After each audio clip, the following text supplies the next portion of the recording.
Hi, Gróa.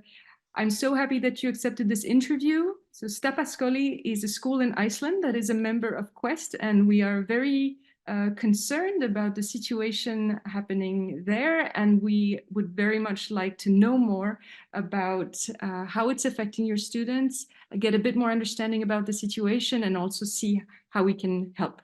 So maybe you can give us a quick overview of how many people have been affected by the activities in Grindavik and how many schools have been closed, just to get an idea of the scope.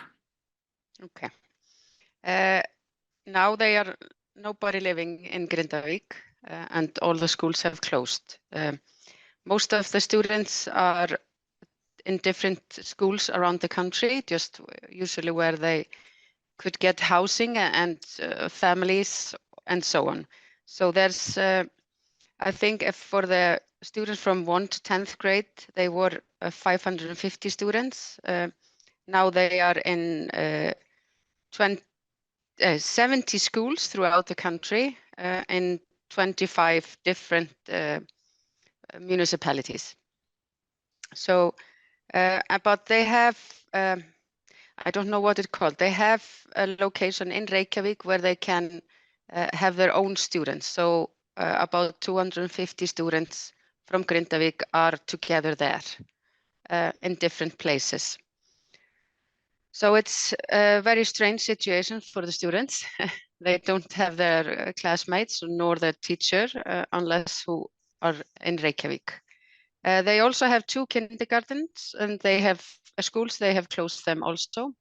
And one has just closed permanently, and one is open in Reykjavik also for the one who wants to drive their kids to Reykjavik. But it's very strange for everybody. It has affected us mostly because of the earthquakes, but all the students here are very used to them for a couple of years since it started. But in November, when there was they were much harder, the earthquakes, and we saw it through the playing in the kindergarten, where the students were always playing, going under the tables because it was an earthquake, or standing in the doorway. So we saw it through the play for the children. When the eruption is, I have to monitor the quality of the air. We have to monitor if we can go outside or not. So that's the impact that has on us. We have to do that. And sometimes they don't say it's a bad air condition outside, but you can feel and smell the, what do you say it? Yeah, the fume? Yeah. Yes, because it's about 10 to 15 kilometers, the earthquakes, where the volcano is, eruption is. So it's not far from here. You just look out the window and you can see it when it's going on. Incredible. So we have we are with 4 students in kindergarten with us from Grindavik, and 20 and rising in the first to 10th grade, because now people are moving for a longer period. They don't know if they can go home again, or if they have a new home somewhere else. So it's been very hard on all the people in Grindavik. It's population there was I think 3,500 and 900 families. So it's had a lot of impact on people and children also. So we try to monitor their feelings and well-being, and also their schools are always checking up on how they are doing. Are they going to school? How are they feeling, and so on. So they are still monitoring their own students, though they are in schools all over Iceland. So, yeah. And how? And yeah, uh, and the last eruption, because you asked on how it impact us, the last eruption, the hot water mainstream got under the lava, and we didn't have hot water, all of this area. So we had to close the school. We had to put, how do you say, heaters all over because we had cold water and electricity, but at where you lived, you couldn't have the oven at the same time you were using the dishwasher and washing the clothes. You had to use one at a time, use candles, gas or something to heat up your housing. So we didn't have hot water for 4 days, but I don't know how, but in a few days they put it all together again. So we have hot water again. It was great because every swimming pool in the Reykjavik area, they invited us. We could go to showers and swimming pools in the next towns. So we could wash ourselves. So it was experience. Yes, because so this is winter right now. Like, what are the temperatures right now in Iceland? When we lost the water, it was about 10 degrees minus. So it was a very cold period. We had to, because in our, usually in front of our houses, in the pavement, we put hot water there so it won't freeze. So many of us had to take out all the water so it wouldn't, Bust. Yep. Exactly. Incredible. Can I just ask you also, you say you are following a little bit emotionally how the kids are doing. How does that take place practically? Are they circles? Are they one-on-one? Or how does it work? It's one-on-one. Our guide counselor, she goes and check up on them every week, see how they are doing.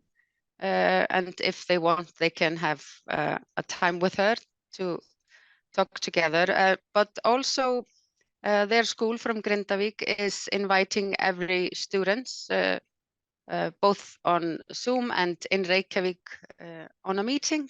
So they can go now on, I think it's on Thursday. So if they are always trying to monitor their feelings and how they are doing and so on. So yeah. I just wanted to also mention, like, we're just at the point where we're designing all together and about to submit a project together with Stapaskóli, with Quest, with Albero della Tuscia in Italy, and some other really interesting partners. And the project is Volcanoes as Teachers. Do you think that for your students, this project will maybe have a positive impact because this would be a chance for them to be able to share with the world about and share with other students what they're personally experiencing, and would this also contribute to maybe them being able to process through what they're going in a positive way? Yes, we believe so. Both hopefully we get an opportunity to take both our students and the other students who will come to the area where the lava is, because through day by day you stop seeing everything that is around you. So I think also they will just be very interested in learning about our area and learn how, because it's different kind of lava that is coming up. So when it started 3 years ago, there's the lava there, and now it's completely different.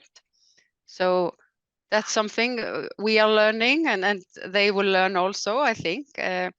Also, it's good for them to know that there is volcanoes in other places in the world, not just Iceland. So I will think they will benefit both by telling about their experience, because for some it's have an impact and some don't, just different types. of people, I think. That's excellent. I'd like to ask a million more questions, but we need to keep this short. And thankfully, we're going to have this project where we can go much more in depth, and we will also create video content also in that project. The last thing I just want to ask you is, what can we do? Because I feel we feel pretty powerless from the outside to help. Icelandic people are known to be extremely resilient and to help each other out. But these are unprecedented events. People are losing their land and their homes, and not knowing if they can return so I'm sure there's always support that is really needed. What can we do to help? And can you share with us any links for maybe donations or stuff like that? Yeah, there's by the Red Cross has a donation where you can give money to the people of Grindavík, because many of them have to pay for their houses in Grindavík at the same time as they are searching for a new house. So it's, I think, very difficult for many people, because it's hard to keep two houses. So I think that's the best what we can do, people who don't live in Grindavík, is to donate through the Red Cross. So I will send you the link where you can go in. And we'll add it right here. Okay. Yeah. Thank you so much, Gróa, for your time. And we're never forgetting about you. And so we're really happy about this interview and that we can share this with our community. So, okay. thank you so much. Thank you. Thank you.